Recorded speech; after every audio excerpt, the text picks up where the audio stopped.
The Holy Gospel can be found on page 820 of your Pew Bible, if you would like to follow along. The Holy Gospel according to St. Mark, the 8th chapter, verses 27 through 38. Jesus went on with his disciples to the villages of Caesarea Philippi, and on the way he asked his disciples, "Who do people say that I am?" And they answered him, "John the Baptist, and others, Elijah, and still others, one of the prophets." He asked them, "But who do you say that I am?" Peter answered, "You are the Messiah." And Jesus sternly ordered them not to tell anyone about him.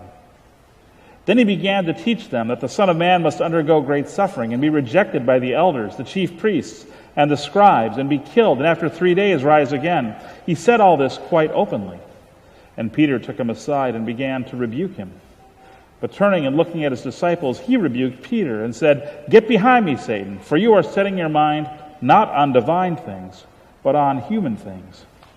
He called the crowd with his disciples and said to them, "If any want to become my followers, let them deny themselves and take up their cross and follow me. For those who want to save their life will lose it, and those who lose their life for my sake and for the sake of the gospel will save it. For what will it profit them to gain the whole world and forfeit their life? Indeed, what can they give in return for their life? Those who are ashamed of me and of my words in this adulterous and sinful generation, of them the Son of Man will also be ashamed when he comes in the glory of his Father with the holy angels." This is the gospel of the Lord. Thanks be to God.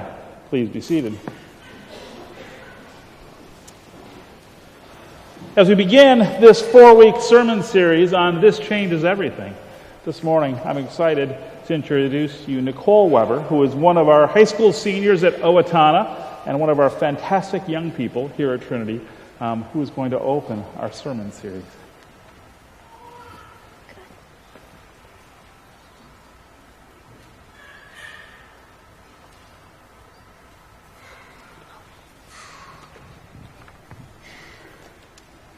Hi, I'm Nicole. Over the summer, I went to the youth gathering in Houston.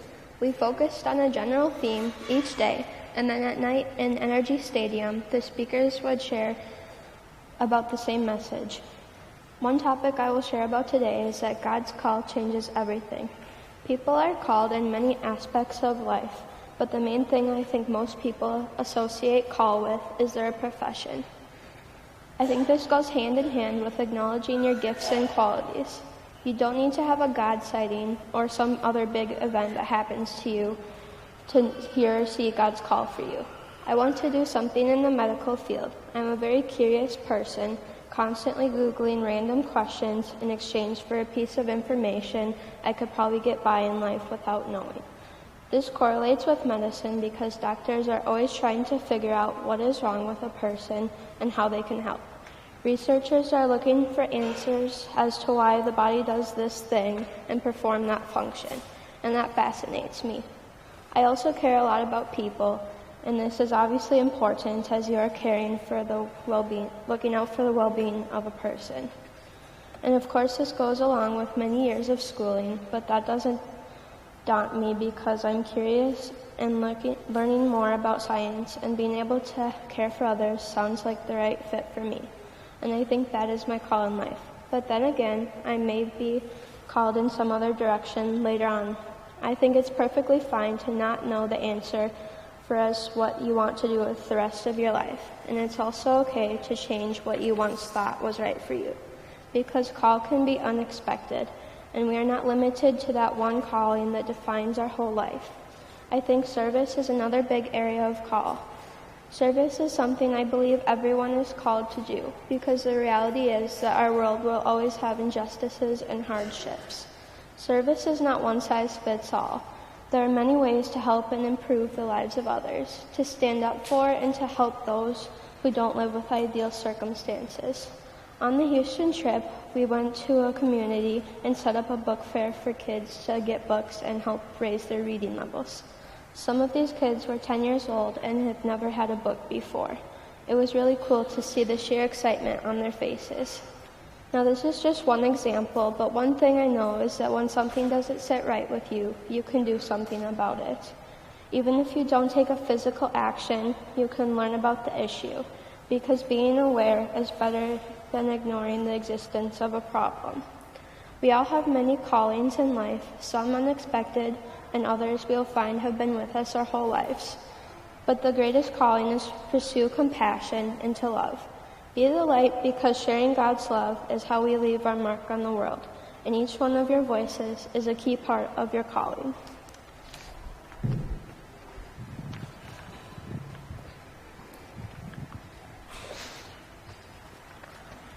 Thank you, Nicole, for sharing from your experience and your wisdom. Now, the scriptures say that Moses was just minding his own business. He was keeping the flock of his father-in-law, Jethro. Now we know that it was because he was on the run. He had stood up to an Egyptian guard who was beating an Israelite slave, and he had killed the guard.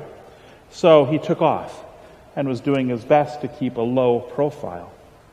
He took his flock to a place called Horeb, presumably because he was looking for fresh grazing land. And there, it happened. The scriptures tell us that a big giant bush suddenly burst into flame, and that an angel of the Lord appeared to Moses in the flame, and that while the bush was on fire, it wasn't being consumed.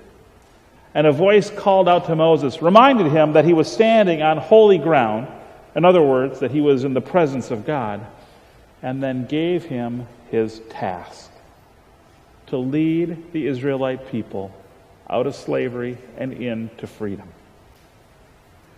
Now, this story is frequently referred to as the calling of Moses, and while it is a powerful story and an important part of the history of God's chosen people, sometimes I think that this story has done us just a bit of a disservice. We assume that, then, to have a call is to have some kind of a burning bush-like experience. Well, for us to grasp this idea of what it is to be called, first I think we need to demythologize this term.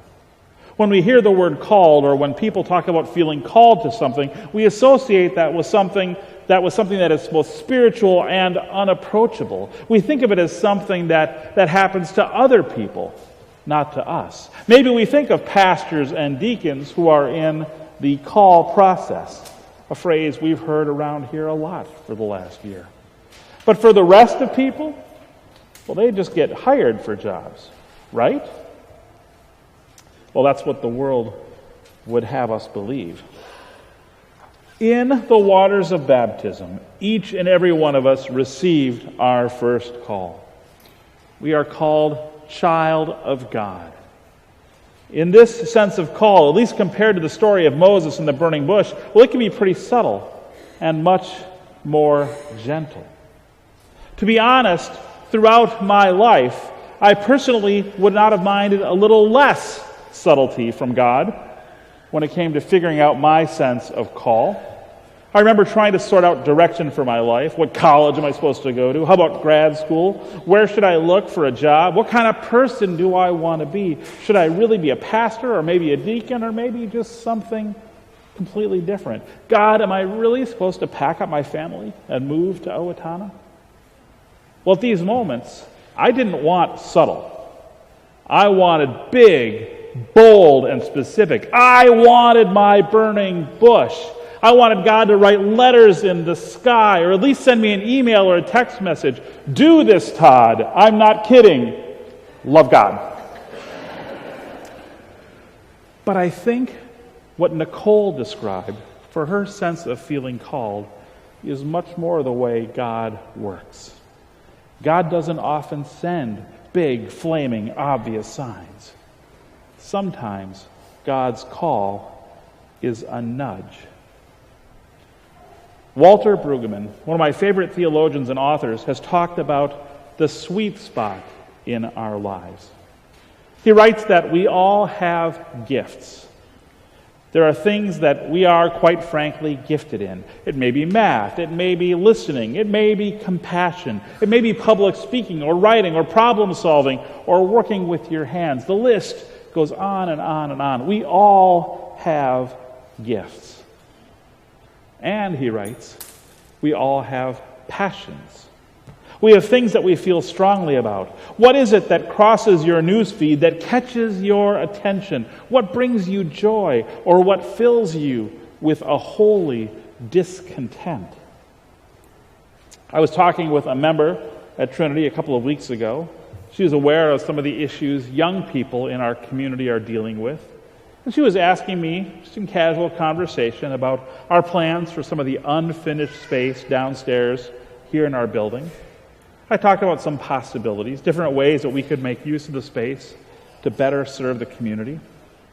And then she looked me square in the eye, and she said, Pastor Todd, when we get serious about doing stuff for high school youth in Owatonna who are homeless, then you call me. I want in on that.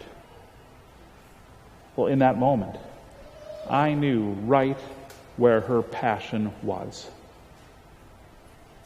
What's yours? What is your passion? This connects with the third thing that Brueggemann talked about, the world's need. There are needs, problems, and issues in the world that can only be filled by other people. Looking at the news is like a catalog of the world's needs. Brueggemann says that if you put these three things, your gifts, your passions, and the needs of the world, into a kind of a Venn diagram, three circles that overlap, that center section where your gifts, your passions, and your needs overlap, that is, he says, your spiritual sweet spot. Even more than that, I would argue that this might be your call. It's a need. It's something you care about. And it's something that you have the gifts to work on. Now, like Nicole, it may be something related to medicine or science. Like that person I spoke with 2 weeks ago, it may be something about youth homelessness. Like me, it may be pastoral ministry, or it may be something completely different. I believe plumbers can feel called to be plumbers. I believe doctors can feel called to be doctors. I believe accountants can feel called to be accountants. It's wherever your gifts, your passions, and the world's needs align. Now, your sense of call may come in something like a burning bush, big and obvious, but more likely it will come as a nudge. It will come as a discovery when you align your gifts, your passions, and the world's needs. And as a nudge, it may be harder to detect, but it's no less valid than a burning bush. To discover our sense of call, we pay attention to our gifts, our passions, and the world's needs. However you discover your sense of call, the story of Moses and the Exodus reminds us that God's call changes everything. For Moses, his life was turned upside down. He went from being a criminal on the run, laying low and tending the flocks, to become the man who confronted the Pharaoh. And this simple act, God's call of Moses, changed everything for the Jewish people. They were set free from Egypt, and they walked literally from slavery into freedom, from a land of pain and death to the promised land. Your sense of call may not result in anything quite so historically dramatic, but always know that in the waters of baptism, God spoke your name. God did so because of his great love for you. He called you his beloved child, and he continues to call you every single day. He continues to draw you close and to nudge you along the way because of love. And this action, this call from God, this changes everything. Thanks be to God. Amen.